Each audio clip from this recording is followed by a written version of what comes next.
Good afternoon, you're watching Channel 4. Now, sign on.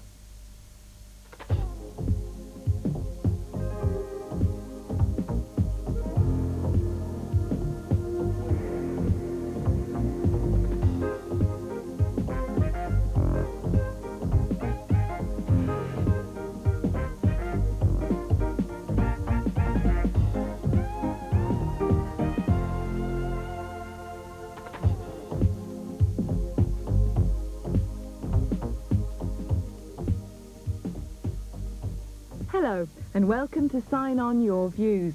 Perhaps some of you have seen these red ribbons before.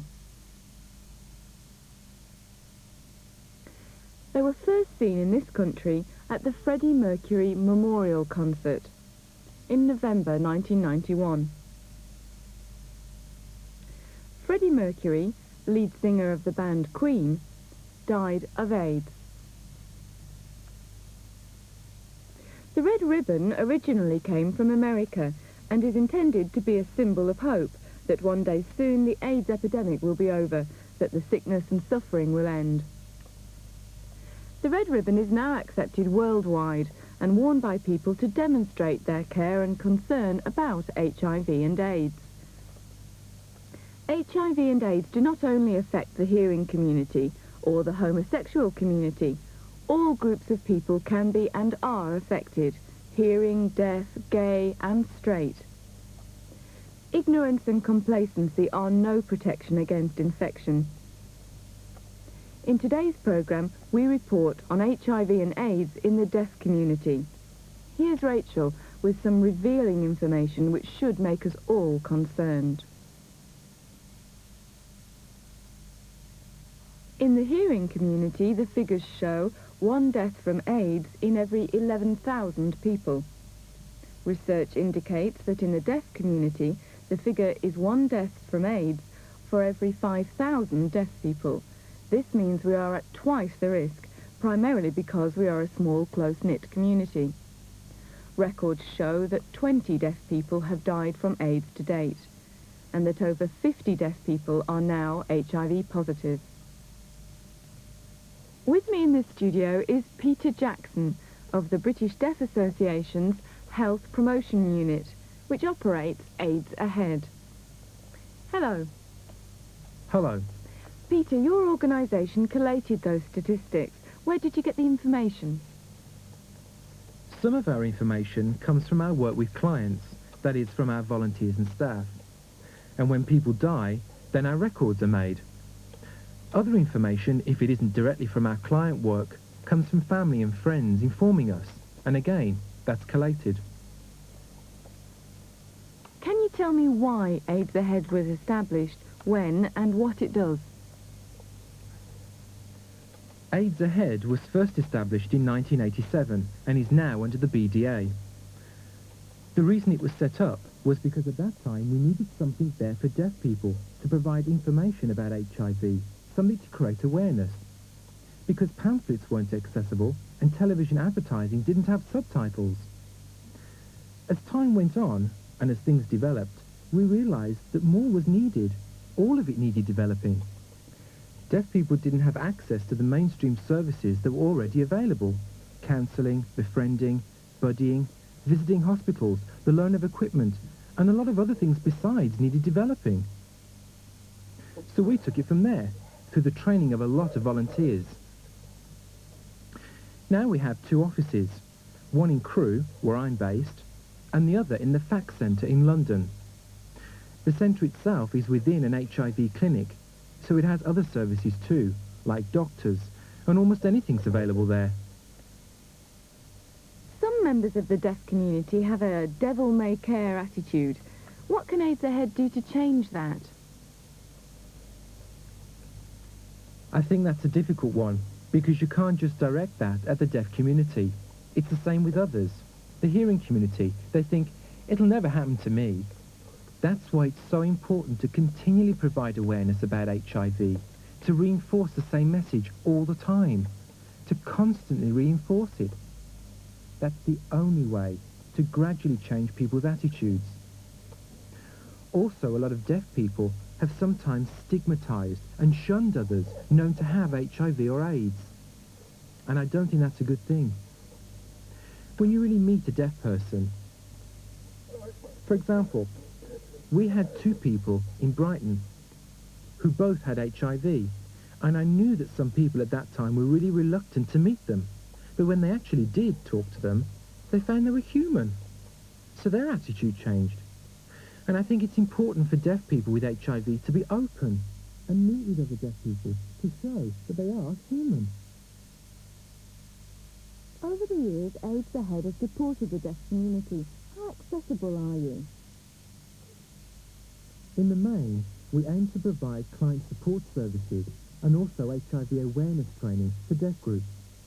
When we talk about client support services, we mean counselling, befriending, hospital visiting, help with shopping, etc.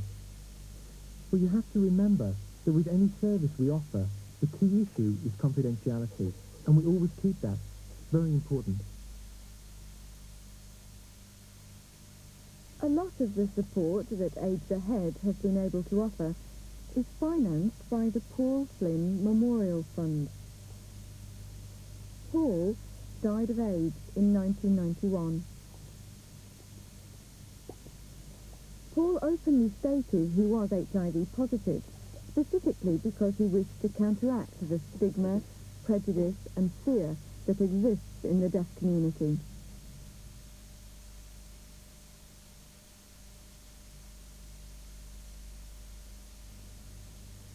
He chose the centenary year BDA Congress in Brighton to do this, and met the Princess of Wales, herself a strong campaigner against any discriminatory practice towards those people infected and affected by HIV and AIDS. Paul also agreed to being filmed so that his story could be told.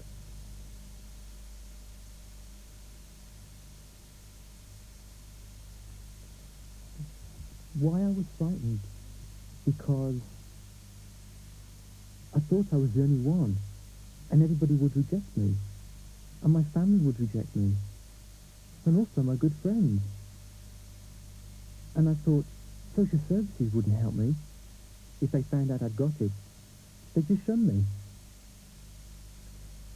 I felt terrible that time because I was frightened of family problems. My family.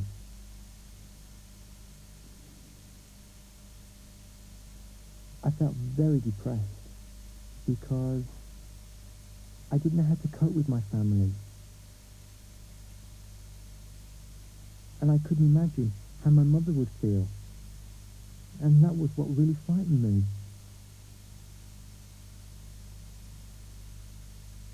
I didn't know how to tell my other friends, my close friends. I was really terrified. In the end,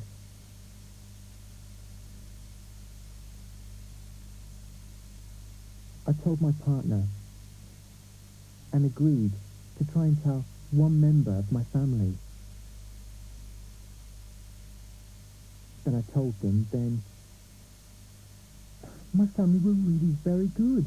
They came to see me in the hospital, supported me, told me not to worry, and they gave me everything I wanted. So I was relieved after that.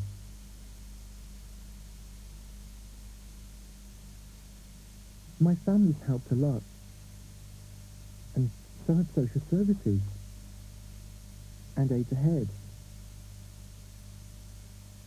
They gave me a lot of information on how to cope living with AIDS. That's when I started to feel more positive.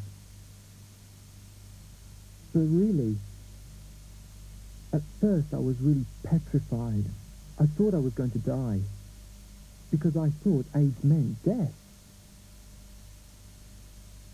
But when I went to hospital for the first time, the doctors and nurses came to see me for blood tests.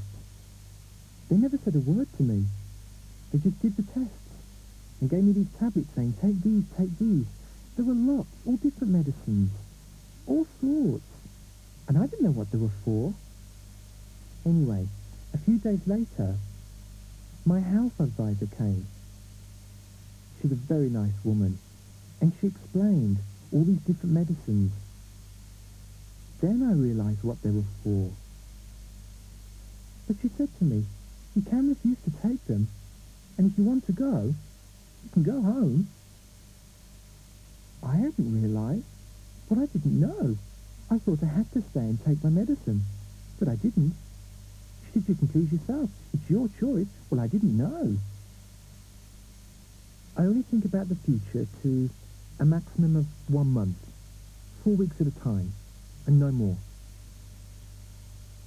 Because I don't know how.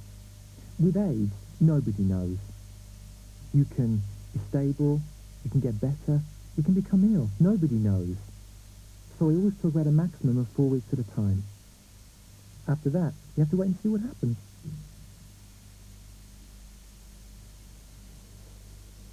With me is Dorothy Flynn, Paul's mother. Thank you for coming. Hello. Could you describe how you felt when you discovered that Paul was HIV positive? I felt really terrible. Really upset. I was very upset at the beginning. And then I thought about it. And I thought, well, I have to accept it. For his sake, you know. He was a lot happier once I knew.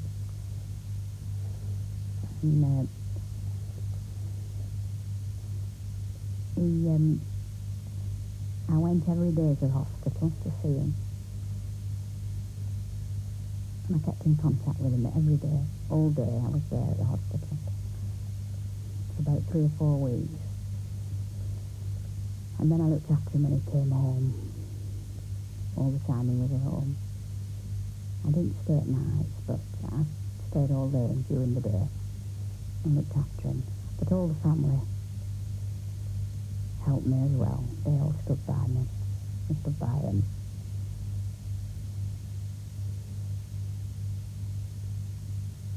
Did you and Paul get any support from AIDS Ahead? Yes, we got an awful lot of support from AIDS Ahead. I think they were just starting up. And Peter Jackson and Moore and the rest of the staff did an awful lot for Paul. They looked after him. They took him out at weekends and things like that. And they supported me all the way. Yeah. Were his friends and society very supportive to Paul? I know that AIDS Ahead support was vital. Was other people's support as vital? I didn't get a lot of support from a lot of outsiders. Because it was about, when he started, it was about 8 years ago now, and it wasn't very common then, from HIV, and people didn't want to know. And that was the hard part. We didn't have any support from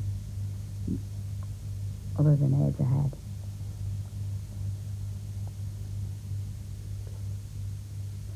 Could you tell me how the Paul Flynn Memorial Fund came about, and also why it's so vital in terms of supporting other deaf people? Mm-hmm.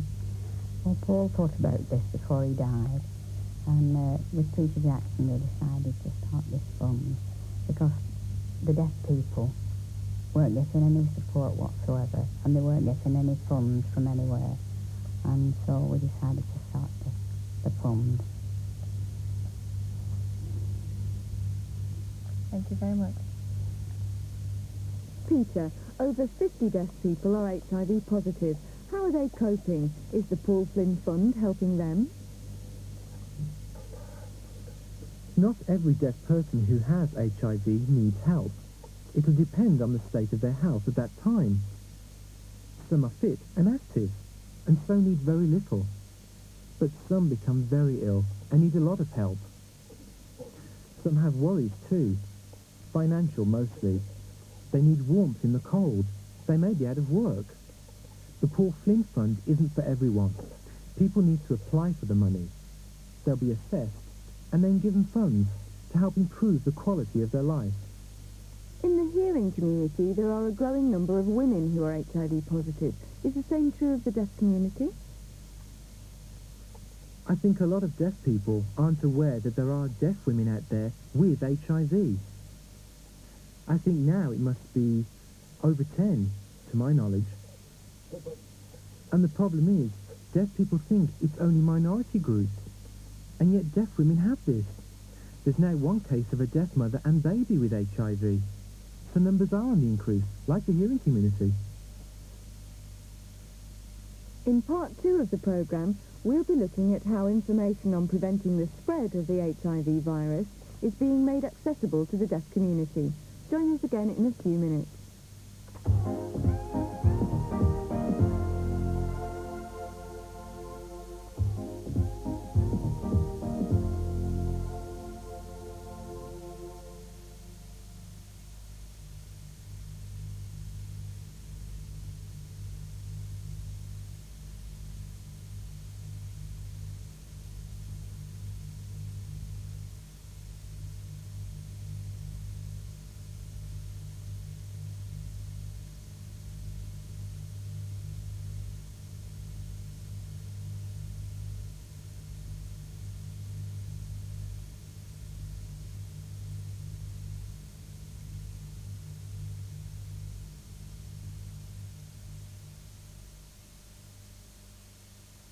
That advert is the first made in this country, aimed directly at the deaf community. It's also important because it shows how to communicate information through signs.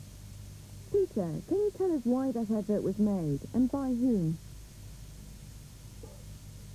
It was made specially for the BDA. We thought it was unusual and eye-catching. I think it makes an impact on both deaf people, and hearing people as well, I think, especially if they can read finger spelling. Then they'll get it. So what's important in encouraging the deaf community to practice safer sex? Well, that video was made to promote safer sex. But I also think it's wider than that. It's lifestyle, sexual behaviour. I think that's all crucial, and that's why we need to keep on pressing this home, to lessen the risk for people, and at the same time, encouraging them to enjoy themselves. Because I think sexual health is crucial. It's a fundamental right for everybody. You've made your own video called Taking Care. Why is that? Because there will always be a need for ongoing basic HIV information, both about prevention and safer sex. And here's a clip from AIDS Ahead's video.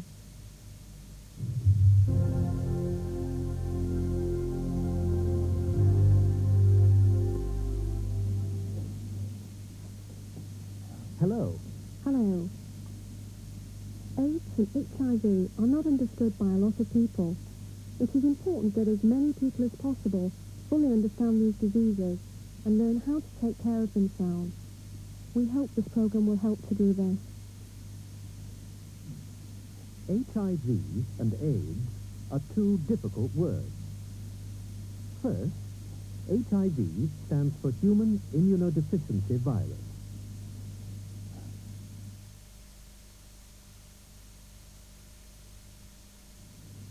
Second, AIDS stands for Acquired Immune Deficiency Syndrome.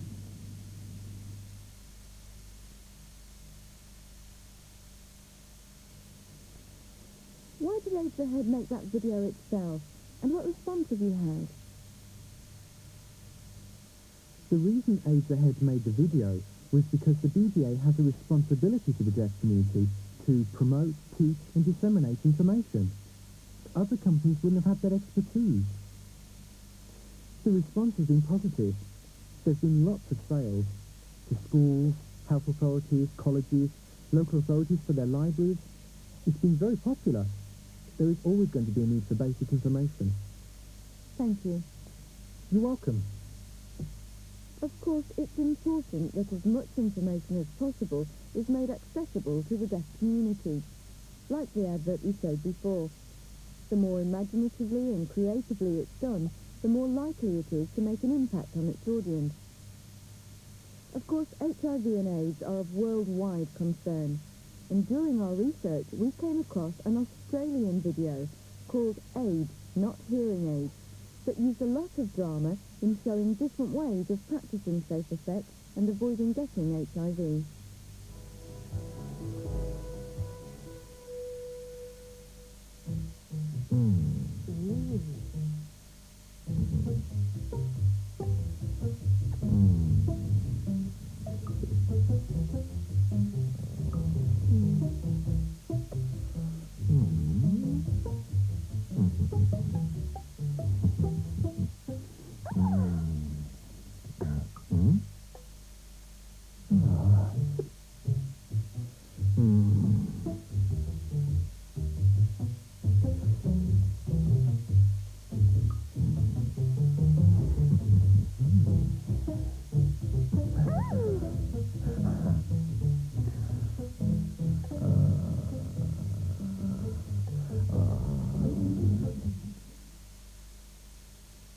It's nice to know that so many efforts are being made to educate against the spread of HIV, and that there's more and more support for those with HIV and AIDS. World AIDS Day is on December the 1st, and the theme is AIDS, Time to Act. If you want more information or advice, you can write to this address or ring between 10 a.m. and 4 p.m. Monday to Friday. AIDS Ahead, Unit 17, Macon Court, Herald Drive, Crewe, Cheshire, CW1 1EA. Call 0270 250 736 voice or 0270 250 743 Minicom. This is Ken McLean. Hi. Hello. Can you tell us how this blanket came about? Really, it began when Hearing Mesmac suggested having a deaf Mesmac group for deaf people. We thought that was a good idea and eventually set up the group, and from it got a lot of information. They asked us if we had a sewing project. We hadn't and didn't know what it was, so they gave us the details, and now we have this. So we've tried to capture the personalities of those people who died when we were sewing the squares and putting them all onto the blanket, because we wanted to thank them all for supporting us, brothers and sisters, deaf Mesmac, and for making our lives that much better. It's a thank you and a commemoration of them. Thank you. We've nearly come to the end of this programme, so we'll leave you with this blanket, commemorating those members of the deaf community who have died of AIDS. Goodbye.